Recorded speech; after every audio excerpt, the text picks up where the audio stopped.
Hi guys, so today we're going to be talking about treating mast cell problems naturally.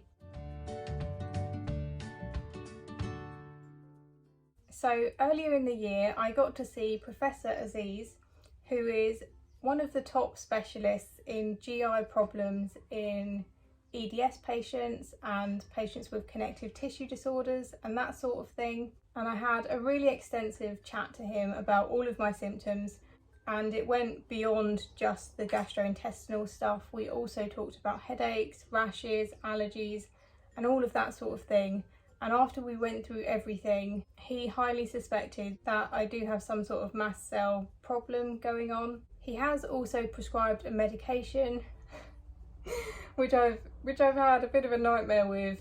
The consultant is telling my GP to prescribe it, my GP is telling the consultant to prescribe it, and that's meant I haven't had access to it because they're just telling each other to prescribe it. But in the meantime, I have been able to start some natural mast cell stabilisers and mast cell supplements. So the first one I've started is 1 gram of omega-3 fish oil a day. I did some research and there was a lot more research for fish oil and krill oil than vegan alternatives. So even though I'm vegetarian, I did decide to go for the fish oil one just because I could see a lot more research about it, and I don't know, I feel like it's quite controversial, but I just went for the fish oil because I could see a lot more research behind it. So as I was saying, Professor Aziz told me to take 1 gram a day, which is 1000 milligrams. It sounds like quite a high dose, but actually when you read the back you see that It's made up of EPA, DHA, providing omega-3.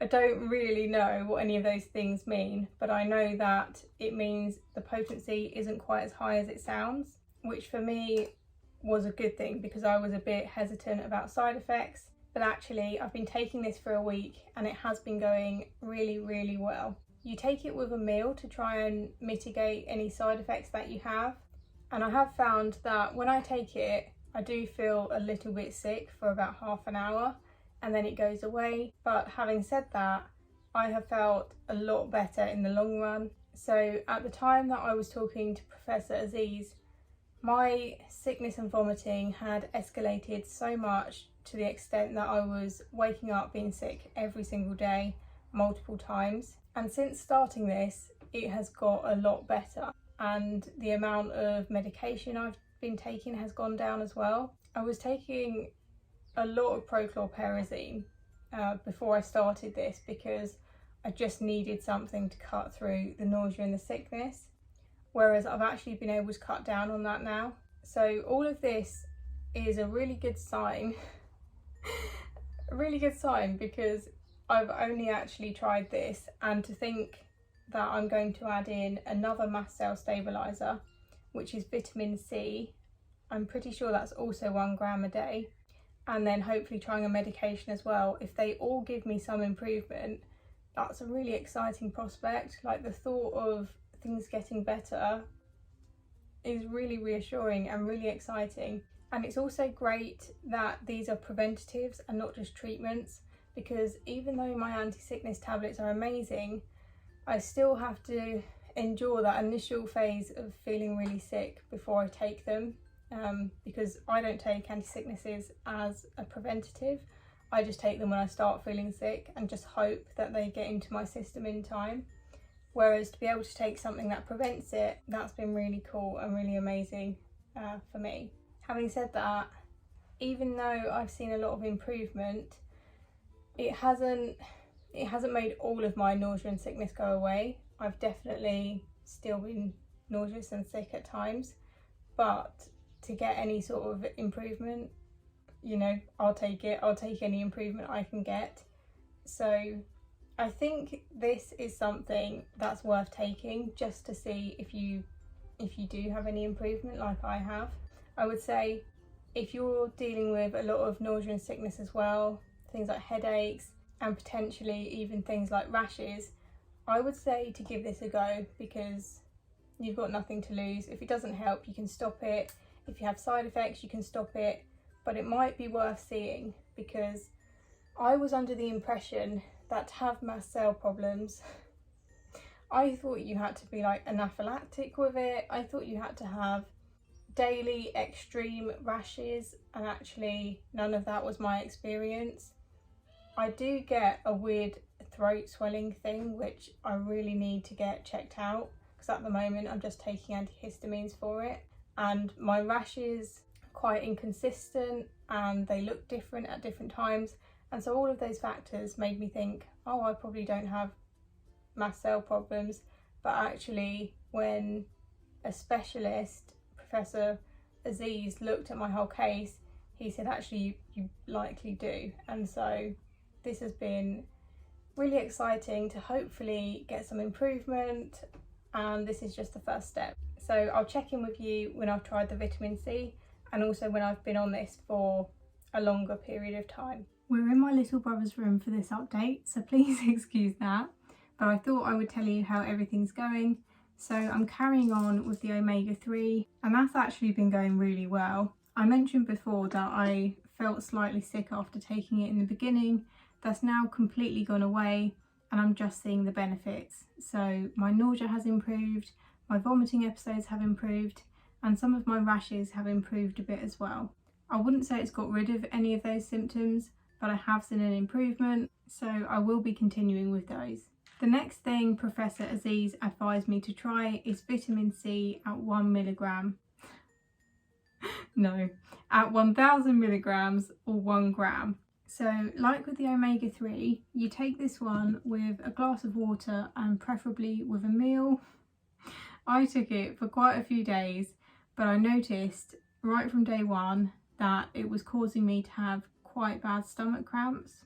I waited a couple of days until I googled it to see if that was the vitamin C causing it, because I didn't want to be led by what I was reading. I didn't want to read side effects and then get ideas in my head, so I just tried it. And then once I started noticing a pattern, I did look it up, and online it said that those sorts of symptoms were very common as side effects. And eventually I decided that for me, I wasn't seeing enough benefits to outweigh that stomach cramping. However, one of my friends is on it and is doing really well, so like all medications and supplements, you might just have to give these things a go. But with its reputation for causing stomach aches and that sort of thing, I would advise trying that one at home. So if you've got a day or an evening where you know you're going to be in, I would recommend trying it then, just so that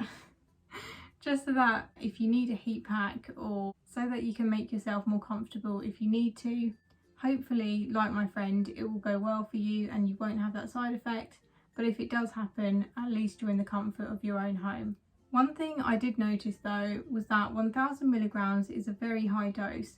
My multivitamins, I don't have them with me, but they have a much lower dose, and it says it's 100% of the recommended daily allowance. And so taking that into consideration, I decided to try a much lower dose rather than giving up completely. So these ones are 250 milligrams, which is a quarter of the dose. I've been taking them for a few days now.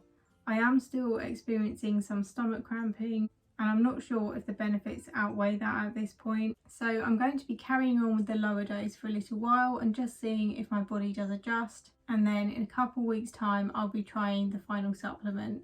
So I'll see you for that update. Okay, so this video has been going on for such a long time because I became really unwell, and it was at the same time that I had started the low dose vitamin C and the vitamin D at the same time, and it could be something else. We didn't find out what made me so severely unwell, but I just had the thought in my head every time I started the vitamin C and vitamin D again, I was just worried about it happening, and so I kept putting off taking them, or I would only take them one at a time, and not for very long. And so I feel like I haven't given the vitamin D at least a very good test, and I guess to some extent the vitamin C, because I wasn't taking a high dose. So I have to be honest and say that I don't think this is a very fair test of the vitamin C and vitamin D. I'm really sorry I wasn't able to do it, but sometimes it's a bit like if you had toast before you had a sickness bug and then you wouldn't want to look at toast again. I went through a similar situation like that where I just thought, what if it was those things that made me unwell? And I am going to say it's very, very unlikely that it is what made me so unwell, but still, because of the timing and the association, I'm not ready to continue with the vitamin C and vitamin D right now. I'm sure I will revisit this in a couple of weeks, but for right now, I'm going to say I'm sorry I couldn't give you a fair test. I will say that with the low vitamin C, I didn't notice any more improvement than before, and the few times I took vitamin D, I didn't notice a huge improvement either. I mean, I would say it was ever so slightly better with both of them, but not huge improvements like I saw with the omega-3. So I hope at least the first half of this was helpful. Thank you so much for watching. I hope it gives you some ideas. You're more than welcome to try these things yourself, as they are known mast cell stabilizers or just known for helping with mast cell problems. So please do give them a go. Let me know how you get on, and I'll see you in the next video. Bye. Hi friends, so I thought I would just update that I am now diagnosed and being treated for MCAS. I'm on medication, so I'll talk about that more in another video, and I'll see you in the next one. Bye.